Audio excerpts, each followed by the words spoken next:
নির্বাচনে গোলযোগ নিয়ন্ত্রণের পাশাপাশি গণভোটের বিষয়ে জনগণকে সচেতন করার জন্য নবনিযুক্ত জেলা প্রশাসকদের প্রতি আহ্বান জানিয়েছেন অন্তর্বর্তীকালীন সরকারের প্রধান উপদেষ্টা অধ্যাপক মোহাম্মদ ইউনূস। আজ প্রধান উপদেষ্টার তেজগাঁও কার্যালয়ে বিভাগীয় কমিশনার ও জেলা প্রশাসকদের সাথে এক মতবিনিময় অনুষ্ঠানে তিনি এই আহ্বান জানান।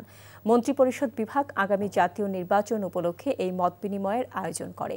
আগামী নির্বাচনকে গতানুগতিক নির্বাচন নয়, শতবর্ষের দিক নির্দেশক নির্বাচন হিসেবে উল্লেখ করেন প্রধান উপদেষ্টা।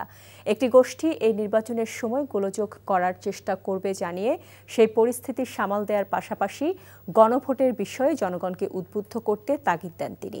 একই সাথে এসব বিষয়ে নিজেদের আগে থেকেই প্রস্তুতি নেওয়ার জন্য জেলা প্রশাসকদের প্রতি আহ্বান জানান প্রধান উপদেষ্টা। এখানে অনেক গোলযোগ হবে, অনেক অসুবিধা হওয়া স্বাভাবিক। এত শতাব্দীর যে যাত্রা, সেই যাত্রার মুখে যারা এই যাত্রা পছন্দ করবে না তারা কিছু ব্যাঘাত সৃষ্টির চেষ্টা করবে। কাজে তাদেরকে সামাল দিয়ে, যারা এটা বোঝে না, এরা 5 বছরের নির্বাচন মনে করে তারা তাদের কর্মকাণ্ড পরিচালনা করছে, যেটা এক্ষুনি যেটা দরকার সেটাই করেন, বাকিটা ভুলে যান।